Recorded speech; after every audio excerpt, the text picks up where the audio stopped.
Thank you so much, Heather, for your introduction. It is my pleasure to be with you this evening as we talk about our investments after retirement. It happens so often that I get questions about how do I make what I have last. So I thought it would be very helpful to create a presentation that we kind of break into two parts. The first part is going to be how can we make it last? We know that we have this chunk of money, or we know that we have this money coming in.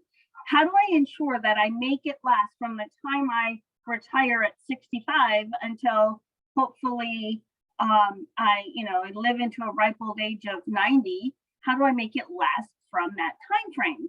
So today we're going to talk about how to make it last, talking about making sure that we use all of our income sources well. We understand the minimum distributions once we hit that 72 years old for the IRS. Then we'll talk about how can we spend it wisely. We may not want to leave it all to our children. We may want to enjoy our retirement. So how can we ensure that we do that while making sure that it lasts? And then we're going to talk about some things that we should consider as we begin to age. The second half of today's session is actually going to be specific about investment frauds and scams, and we'll talk about protecting it from the fraudsters. And I'll talk about free lunch seminars, affinity fraud, and Ponzi or pyramid schemes. But without further, let's go ahead and get started. When we start to think about retiring, one of the first things we have to do is we have to consider what our sources of income are. Are we depending strictly on Social Security? Do you have IRAs, either Roths or traditional? Do you have a 401k set up? What about a pension? Many of us back in the day had pensions. They're becoming more and more difficult to find. However, they still exist. So that might be part of your income. But you have to understand exactly what you have coming in so that you can explore how to make it last. So these are the more traditional sources of income. Some of the non-traditional sources of income may include some other investment accounts, whether those are wealth building accounts like money markets, mutual funds, or stocks or bonds. Perhaps you purchased an annuity. Annuities are typically an investment product, or excuse me, not an investment product. They're typically an insurance product. And it's important that you understand them before you decide to invest. You can find some information at investor.org or NAIC.org. You can also find information on annuities on the Department of Insurance's website at insurance.pa.gov. Another non-traditional source of income you may want to consider is to have a side job or perhaps owning a small business. When I say a side job, you may want to work at your favorite store. I know my mom, when she was exploring her retirement options, one of the things she considered was getting a job at a craft store. She's a very crafty person, so that made sense for her. You also might want to open your own small business. Maybe you have a really special talent. Maybe you can teach music, or you have other talents that you may want to share, and you can open up a small business. Those are all really great ways to help with boosting some of that income, and can also keep us kind of busy when we think about side jobs or owning a small business. Those are some things that can help us to stay busy and on top of things.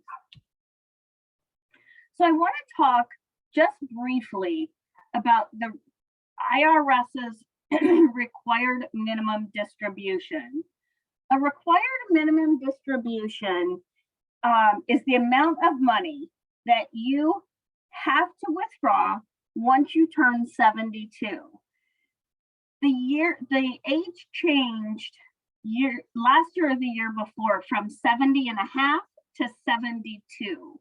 So you might want to, if you are already over 72, you want to make sure that you are pulling a required minimum distribution if you are in that sort of gapping space. Now, there are two exceptions as far as those required minimum distributions. If your investments are with Roth IRAs are, you make those deposits into those accounts after tax, so you don't have to pay tax on them again. Another exception is if you are still working. There's some really great information at irs.gov. You can see that the full link here at the bottom of the screen, but it is really helpful to understand where your exceptions may be, and the penalty for not withdrawing the minimum. The penalty for not withdrawing the minimum is 50% of what you should have withdrawn. So if you go to the irs.gov's website and you look for your required minimum distribution, you can put in that information. It's got a calculator and it will give you an estimate. But let's just say, for instance, you are required to withdraw $5,000 a year from your IRAs, and you fail to do that. Of that $5,000, you're going to be penalized $2,500. So if you are at that age 72, it's really important that you make sure that you withdraw that. If you've got a tax professional or you've got an investment advisor or other type of investment professional, I would encourage you to ask them to help you ensure that you are doing what you need to do once you reach that 72 years of age. So that's the icky stuff. Now I want to move on and talk about some of the things that I think, when I think about retiring, I think of them being as a little bit more fun. How do I spend down my savings? How do I spend down what money I have and not run out of money in 5 years? So one rule of thumb that people often use is called the 4% rule.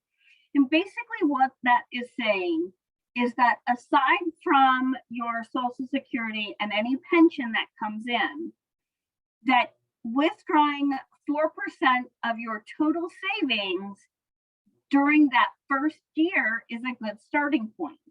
So that being said, let's say, for instance, you've got $100,000 in different IRAs, and you want to, a good starting point would be 4% of that. So maybe withdrawing $4,000 a year. Now, every year you can take a look at what inflation is doing, and as long as your current investments are outperforming a 4% return rate, then you can start to adjust every year based on inflation and how your investments are performing. It's important that we step back and realize that if we spend more money every year than our accounts are earning, we are eventually going to run out of that savings. So make sure when you're starting to think about spending some of that savings that you consider that as you are starting to plan. Now, if you have other sources of income, the 4% rule may not necessarily apply to you, but it really is a great starting point to start thinking about how you can spend down your savings. Now, the next type of investment spending strategy that I want to talk about is one that I think makes so much sense for me. It's called the bucket strategy. The bucket strategy is a great strategy for long-term spending. Basically, we're going to break it into 3 different buckets or time frames. You can see here it's now, soon, and later. So let's talk about bucket number 1. Bucket number 1 is money that I'm going to need for living expenses in the next 1 or 2 years. I want to make sure that I keep that money in an institution, a financial institution that is FDIC or NCUA insured. That means you're going to keep it in a bank or a credit union or a savings bank that has insurance on your deposits. You want to make sure that you have easy access to those funds when you need them. And any of your regular streams of income is going to go into this bucket number one. So if you've got a pension, your Social Security, all of those types of income coming in is going to be deposited directly to that bucket number one. So if that is not, if the money that you have coming in isn't enough for your month-to-month expenses, you're going to want to make sure that you have that cushion in bucket number one that you're going to need. So again, it's 1 to 2 years worth of expenses in this bucket of income, but make sure that you consider the money that's going to be coming in every month or every time you get a distribution. So that's bucket number one. In bucket number two, that's money that you're going to be needing in the soon time frame. So it's money that you're going to need in the next 3 to 5 years. You might want to put it into a more conservative investment account, because that money is money from that bucket that's actually going to be used to pull money out every year or so to replenish the cash that you have in bucket number one. So you want to make sure, when I say a conservative investment account, we want to make sure that it's something that isn't going to be as volatile as perhaps investing in the straight stock market. So maybe you might want to invest in some more conservative investment funds. And an investment professional can help you to understand some of those things if you need help with that. We also have on our YouTube channel a series of webinars that we did in 2021 about, it was called Midweek Money Matters. And we actually outline lots of different types of investment accounts, ways to invest. We have some sessions on investment professionals. We have a lot of really great resources on our YouTube channel, and I'll provide you with that at the end of our session. But again, you want to keep that money in that more conservative, because if we hit a down market and suddenly the stock market takes a big hit and it loses an incredible amount of value, money that you have in this more conservative account isn't going to be as impacted as hopefully your more aggressive investment accounts. So make sure that you sort of have that understanding, the difference between those conservative and those more aggressive investment accounts. So that leaves us with bucket number three. Bucket number three really is money that we're not going to be needing for at least 5 years. We're going to leave it in a longer term investment, perhaps a mutual fund that's more aggressive. It might be in stock. You may want to invest it in real estate. The idea for this bigger bucket, and this is going to have the bulk of your account, of your investment money in it, that's going to be focused on growth. So your goal is to make as much money in bucket number three as you're comfortable with risking. So you want to make sure that you understand the risks associated with those investments and that you're comfortable with that, so that when you need the money, it's there, but over time, it has time to continue to grow so that you can use it to replenish your 3 to 5 year bucket. So basically, if we put it all together, our 1 to 2 year bucket is going to be the smallest bucket. It's going to be the bucket that has all of our money that we're going to spend from day to day. In our middle bucket, that soon bucket, the 3 to 5 years, is money that we're holding, we're keeping it in an investment account so we can make the most use out of the money that we have. But we also want to make sure that it's nice and safe in that more conservative account. And then that 5-year bucket, that more than 5-year bucket, you might want to consider putting investments that you're not going to be using for a much longer period of time. That can be very helpful to help grow your assets. So as we think about that, let's take a look. You know, one of the things that I found really interesting about deciding how I'm going to spend my retirement money is that I can find there are actually some different ways that you can sort of calculate how your money is going to last you.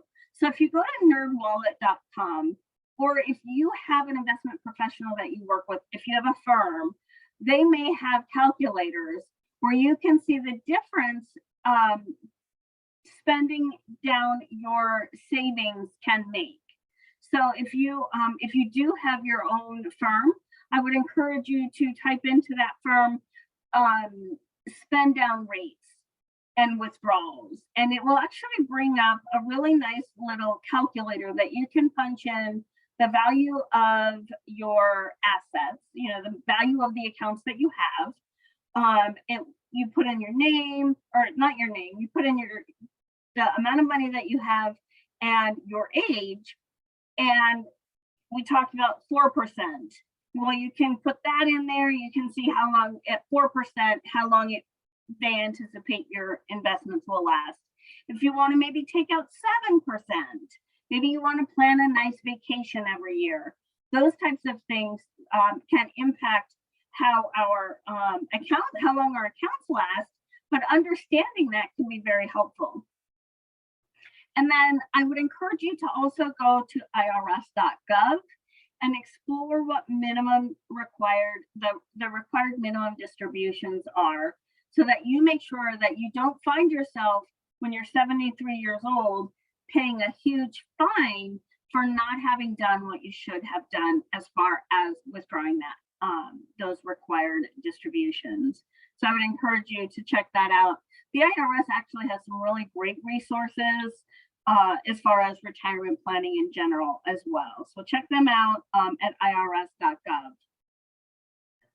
So now I kind of want to transition into how do we make sure that we're getting good advice as we begin to age and get closer to that retirement planning phase, going into that retirement. We want to make sure that we hire a strong team that we have verified licensure for, that we make sure that we trust them and we're comfortable with them. The first couple things that we want to make sure that we are very intentional about hiring is a financial advisor or a counselor. They're going to help you take a look at your portfolio, at how you want to live, and they're going to help you put together that plan and execute it. They may or may not be a fiduciary. A fiduciary is someone who is obligated to act in their customer's best interest. So it's important to ask your financial professional if they have a fiduciary duty. If they do not, then you want to make sure that you look very closely at their disclosure paperwork so that you know whether or not they are a fiduciary or not.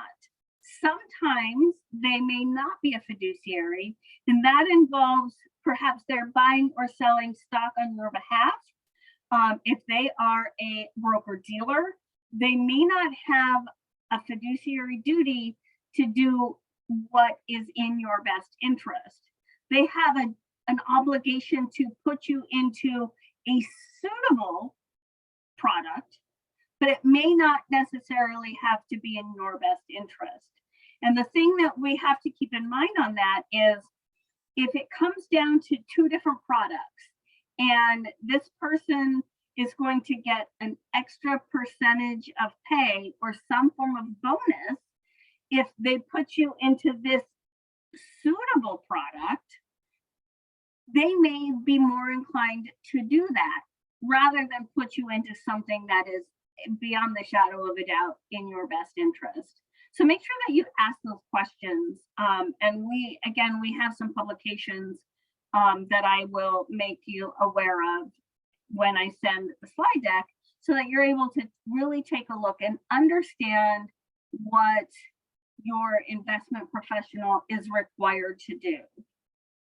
The other thing that we want to make sure that we hire a really strong person for is our attorney. We want to have an attorney that we trust to help us with our estate planning, to help us with providing for our loved ones in the best way, in the way that makes the most sense, to save everyone from having to pay a bunch of taxes. So make sure that you are starting to think about those things as you get closer to retirement. So I talked a little bit about whether or not your investment professional has a fiduciary duty.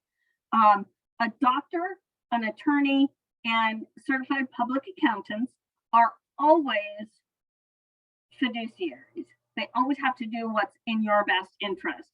Insurance professionals and financial services professionals are dependent upon how they're licensed. So it's important to ask your professional. And I always, when I'm thinking of working with a professional, one of the first things I ask them is if they have a fiduciary duty. And they're required by law to tell me the truth when I ask that.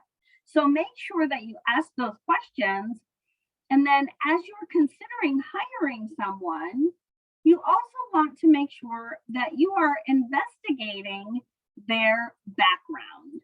So you can go to brokercheck.finra.org, and the link to this website is going to be at the end of today's presentation, and you'll get a copy of that when the links to the video go out. So you don't have to worry about trying to remember all the different websites that I refer you to. But when you go into BrokerCheck, you can type the name of your professional and the city that they work in. And then you can find out, you can make sure that they are registered as a financial professional. And you'll find out how they're registered so that you know what they can and can't do. It's going to give you information about their work history, which I think is incredible, because it doesn't only include their work history since they've been licensed professionals, it actually includes a work history from before that. So you can sort of see what kind of person that you're working with. And then kind of most importantly, when you go into BrokerCheck, you can see if there have been complaints filed against your professional, or if any other regulator has taken an action against them. It's important that we remember that we can't please everybody all the time. So just because someone has a complaint filed against them doesn't necessarily mean they're a bad actor. It means they may have made their customer really mad. So taking complaint information for the face value is important to understand what they did.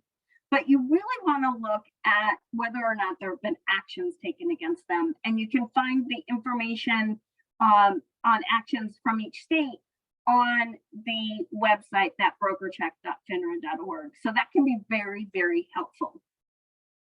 Now, I mentioned that we want to make sure that we hire a reputable attorney as well.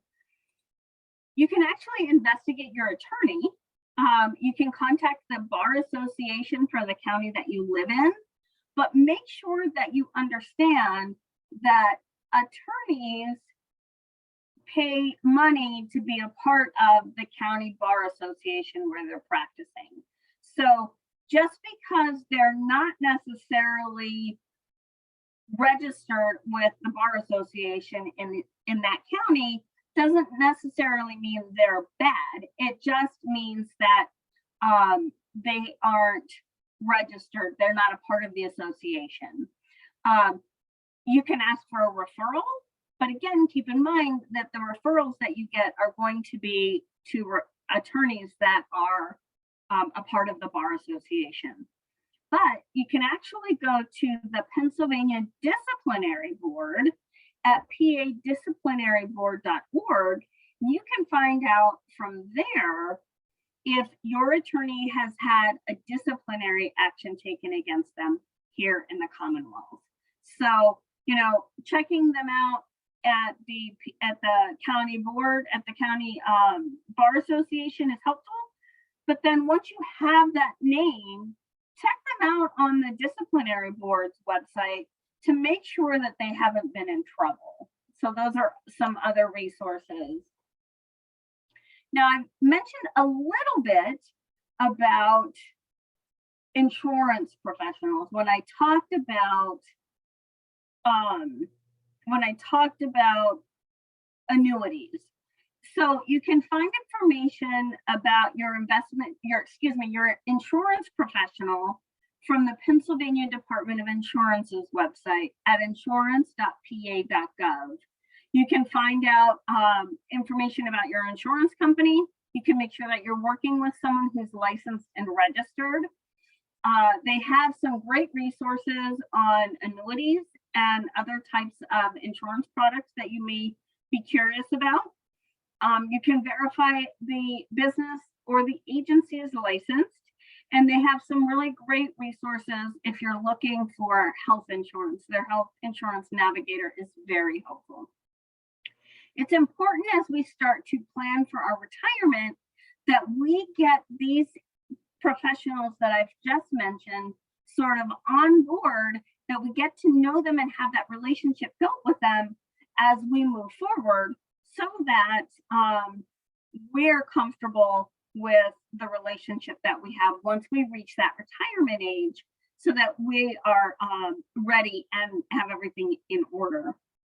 So we're going to kind of transition now to talk about protecting what we have from investment scams. Investment scams are a dime a dozen. I'm only going to talk about 3 today. I could talk until I was blue in the face, but I don't have that much time. So we're going to stick with affinity fraud, free lunch scams, and Ponzi schemes. The first thing I want to talk about is affinity fraud. Affinity fraud builds on this relationship or friendship that we have within communities or groups. So maybe it's a church organization or a senior center. Perhaps it's a golf club or a country club setting, a community group.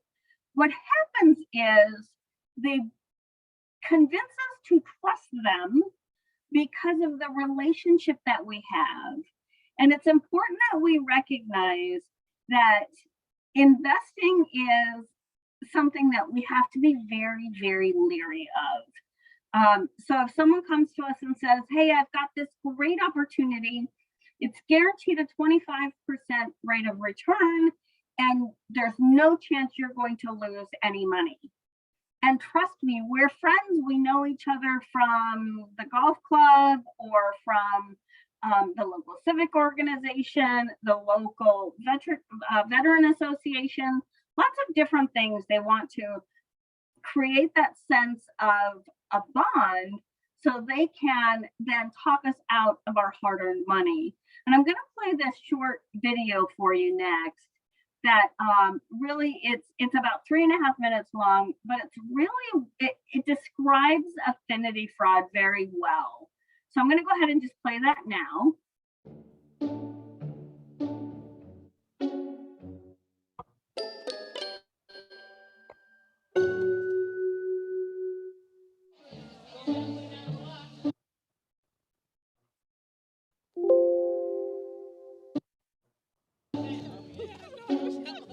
For aging adults and retirees, the friendships they've forged over time should be something they can lean on in their later years. But to a fraudster, these close bonds provide the perfect way to lure the unsuspecting into a scam. It's something Steve Fega has seen all too often.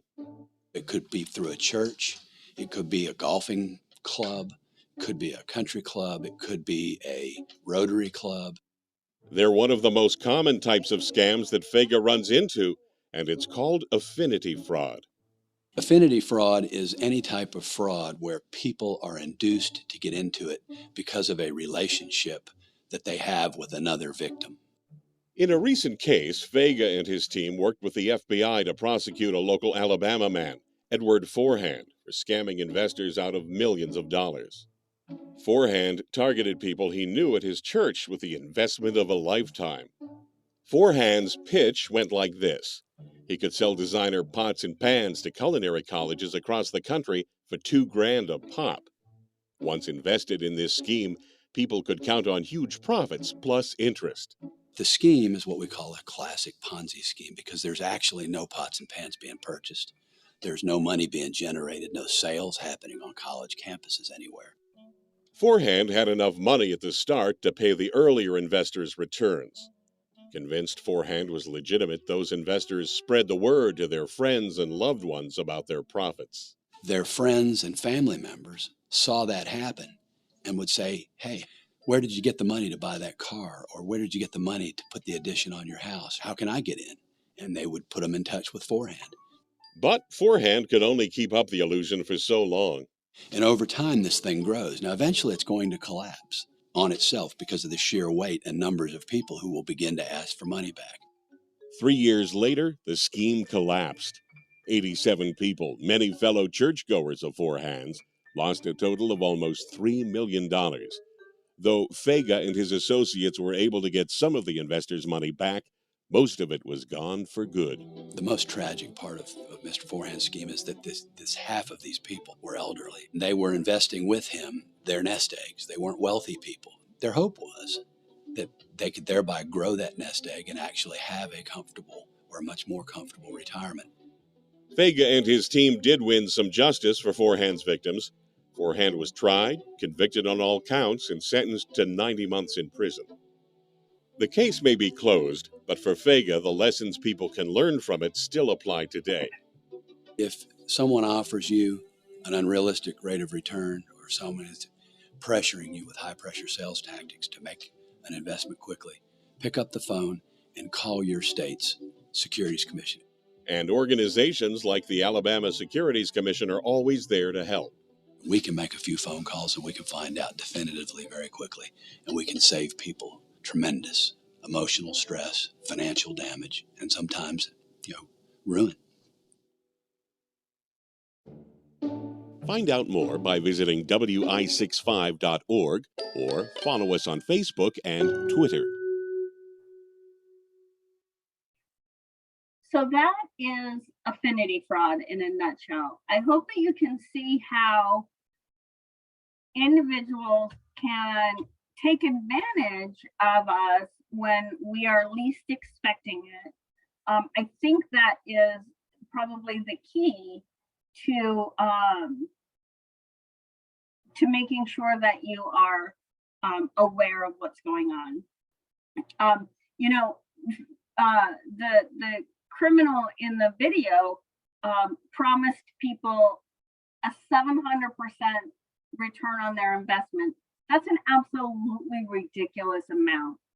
But believe it or not, there are other investment opportunities, I'll say, but they're actually frauds that maybe don't promise 100% rate of return, but what about a 25% rate of return guaranteed with the promise of no risk?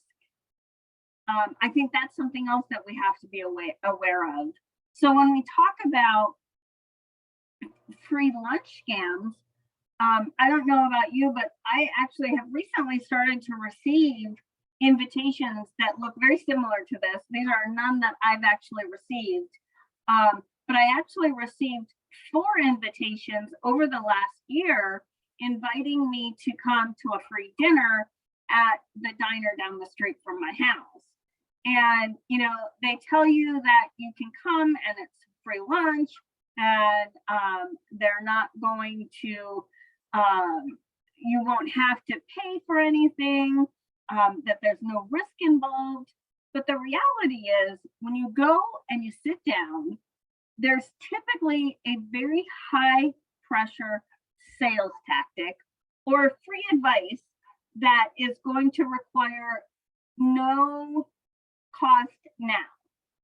However, the problem is, once you enjoy that dinner, and the meal is delicious. Let me tell you, they're really good. They may not push you tonight to make a decision, but you can bet that within the next day or so, the calls are going to come in, and they're going to promise you this great rate of return, and they're going to push you with follow-up calls and high pressure sales calls for weeks and weeks. So I want to talk then about some red flags that we need to be aware of when it comes to these free lunch offers. So the person the organization who's offering it is not going to spare any expense. They may advertise in local papers. They may have a billboard up. They may send out really nice, expensive looking invitations. They're going to use the words free and guarantee. They're going to tell you that it's strictly educational. Sometimes they will actually bring you into the restaurant, and before you can actually start to eat, you have to listen to the sales pitch for this opportunity of a lifetime. And you want to be careful, because you have to keep in mind that anytime you're promised a guaranteed rate of return on an investment, there's not an investment can't have a guaranteed rate like in the stock market, because the market ebbs and flows. So you have to keep that in mind. With every investment comes a risk. So when they try to tell you that that you can't lose any money, or that it's a risk-free investment, that needs to be your stop sign right there, because there's no such thing as a guaranteed rate of return without risk involved. So keep that in mind when you start to receive, if you haven't already, when you start to receive those invitations for a free lunch or dinner. So now I'm going to talk about Ponzi schemes or pyramid schemes. Ponzi schemes have been around since the 1920s.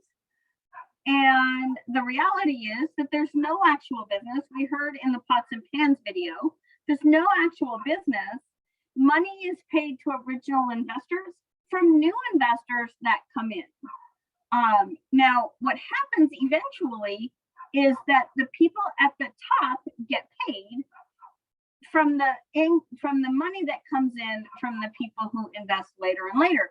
Eventually, the opportunities dry up, and you're not going to get the money back. So it's really important that you research those opportunities. I know the video suggested contacting your securities administrator. The Pennsylvania Department of Banking and Securities is responsible for regulating the investment industry in the Commonwealth. And it's important to know that you can contact them and ask questions about opportunities that you're presented with. We can verify whether or not the person who is making the offer is licensed, and we can verify that the offer itself is licensed. If your investment, if the opportunity isn't registered, that's a red flag, because it has to be registered in order to be a legitimate offering. Now, there are some that may be exempt, but they still have to be registered. So if you're considering investing in a specific opportunity, check it out and make sure that it is that it's legitimate. And keep in mind those red flags: promises of big returns, guaranteed no loss, those types of things. So let's talk. Bernie Madoff was probably the most well-known Ponzi scheme artist. He was arrested in 2008. on a multi-billion-dollar Ponzi scheme.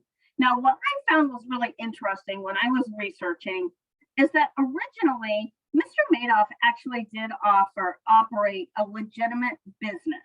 He had a legitimate investment business, but he found that he was able to get more investors by offering them these fake investments. And it's fascinating to me because as I read an interview that someone did with Mr. Madoff, and he actually kind of laughed about the fact that nobody questioned how he was able to guarantee such high rates of return. Now, once he was arrested, Mr. Madoff pled guilty to 11 felonies, and he was sentenced in 2009 to 150 years in prison. He was offered no plea bargains and got no leniency. The only thing that got him, that shortened his sentence is the mere fact that he passed away in 2021, I think, or 2020. But I loved that he got no leniency. And I think part of that was because of the fact that he had operated a legitimate business at one point. So how can we protect ourselves? That's the important question next, right? So before you do anything with your hard-earned money, I encourage consumers to investigate the information. I told you how to check BrokerCheck. You can also call our office, and I'm going to provide you with our telephone number in just the next slide. But, make sure before you trust someone with your bucket 3, when we think about that, the third bucket, that big bucket of our resources, before you trust someone with that bucket, make sure that you verify their license and that you research the product offering if you want to take on investing on your own. Make sure that you are 100% certain that the investment opportunity is legitimate.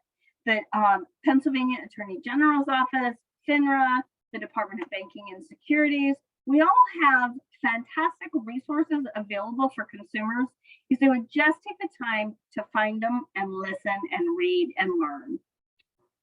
So my office can be reached at dobs.pa.gov, or you can give us a call at 1-800-PA-BANKS. If you are questioning an investment professional or a product that you're considering investing in, give us a call at that 800 number. A real life person will answer the call and help you with understanding what's going on. They can verify that information. If you become a victim of a general scam, you can report it to the Attorney General's office at 800-441-2555.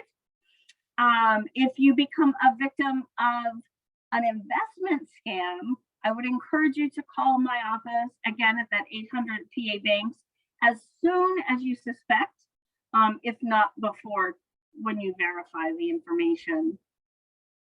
Now, again, I can talk about investing all day till I was blue in the face, but we only have an hour.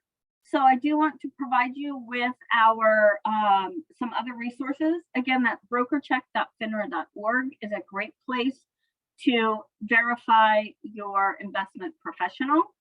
You can go to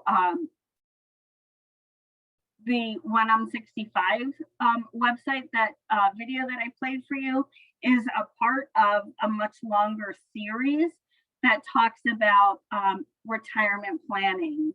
And then the Investor Protection Trust has some really great resources at investorprotection.org. If you go back to our website, dobs.pa.gov, and you go into the consumer tech and under the consumer tab, you can actually find a full list of publications that we offer that include information about how to shop for an investment professional. We have publications on,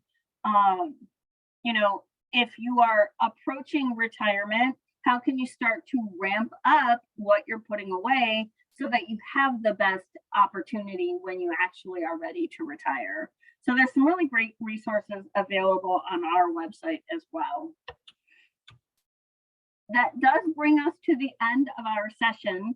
Before we stop the recording, I do just want to bring my contact information up for anyone who would view the recorded session after the fact. You are welcome to email me at katrboyer@pa.gov or give me a call at 717-214-5565. I would be happy to answer any of your questions regarding this session. That does conclude our formal presentation. I believe that Heather will stop the recording now and we can go to our questions. Yes, thank you so much. So I am just going to stop the recording. Give me one moment.